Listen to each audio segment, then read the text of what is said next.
Sales is what makes the world go round. The phone you're holding, the food you eat, and even the home you're living in right now are all possible because of sales. However, we have a rather odd perception when it comes to sales sometimes. When we think of sales, we think of pushing people that want nothing but gain from their products or services. But in today's book, your mindset about sales will definitely change forever. Hello, and welcome to today's book review. My name is Paul Andre, and I'm so glad to see you here today. If you're a returning subscriber, thank you so much for your support. And if you're new here, then I hope you enjoy your stay. How did you find my channel, by the way? Leave a comment below. So what are we waiting for? Intro? Hit it. Paul Andre, give them what they need. Here to motivate and inspire, bring the energy. Let's go. Content I know you need it. All about personal branding, even public speaking. And we live streaming. This I know you'll like. Get it hype. For today's book review, we have Daniel Pink's To Sell is Human. If there's one book that will truly change your perspective on sales, then this one ticks all the right boxes. As I mentioned earlier, our perception on sales is somewhat negative and limited. That's why I'm so excited to share this one, because it will indeed open up your eyes to sales. Learning how to sell is just one way to be influential. So let's get the party started, shall we? There's a huge shift in how we do sales in today's time. Consumers can now research when searching for which products are best for them. That means there's no need for us to shove products down their throats just to convince them what to buy. No more of those sketchy strategies that will annoy the living hell out of them. This is why we should practice moving instead of selling. As stated in the book, it's all about moving people into action so they will be persuaded in buying what you have in store. Now, you might be wondering, how is this moving strategy made possible? Simple. That's because of the 3 E's in moving businesses. First, we have entrepreneurship. Ever since the wake of the pandemic, we've seen a ton of people opening up online businesses. This makes them entrepreneurs, which adds up to the salespeople that we already have today. Well, you know what they say, the more the merrier. Second, we have elasticity. This means having what it takes and skills to move up when doing sales. What's more is that these skills can be repurposed in various ways. Talk about taking versatility to the next level, isn't it? And lastly, it's about EdMed, which just means educational and healthcare. These two industries today are growing immensely as years go by. And what are their goals, you ask? Of course, it's about moving people into action.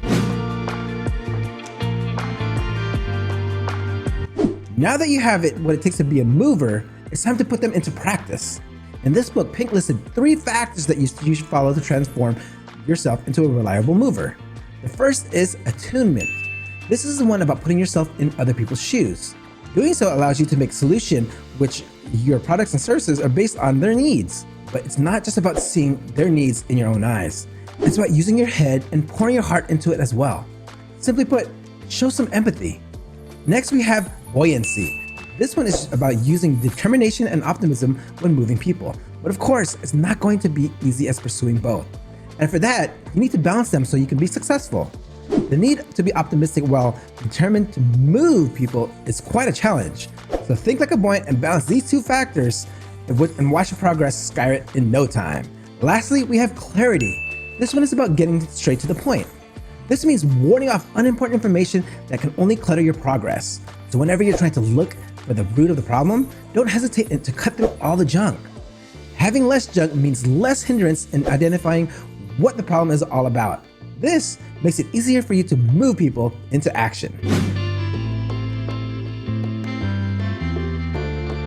Okay, now that we tackled how to become a good mover, what do we need to do to actually achieve that? Here are 3 important things to keep in mind. First, we have to pitch. Okay, before I get any violent reactions, pitching is not all about convincing others. If you met a person that is pitching to you but sounds kind of pushy, then they're doing it the wrong way. In fact, pitching is about engaging with your target market to make them interested with what you have to offer. So don't do pitching the wrong way by trying to be pushy as you can. Use it to connect and engage, then you'll see great progress in no time. Second, we need to improvise.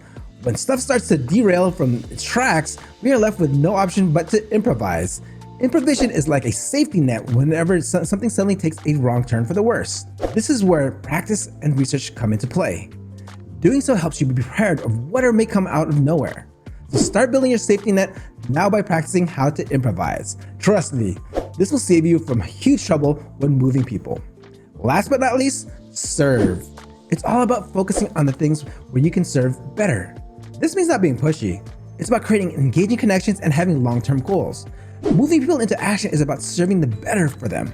Remember that you're not here to gain from your consumer only, but to also engage and serve them in the right way. So always do the right thing when serving your target market. This will make selling, or should I say moving, more effective without worrying about hindrances along the way. Sell is Human by Daniel Pink gives a fresh perspective on how we think about sales. And I'm pretty sure now that you're enlightened about how sales works in modern times, as you can see, sales is not always about convincing consumers to buy for your own gain, but it's also about moving, stepping in their shoes, and seeing things in their perspective too. Daniel Pink is indeed a great writer and shows how I can get hooked on his book the moment I started reading it as well. For those who have read this book, what are some key takeaways that you've learned from this masterpiece? Feel free to share them in the comments below. Thank you so much for everyone who watched this book review today. And I'm so grateful to see you here till the end. Don't forget to like, subscribe, and hit that notification bell. Until next time, I'm Paul Andre, and I'll see you next time. Peace out.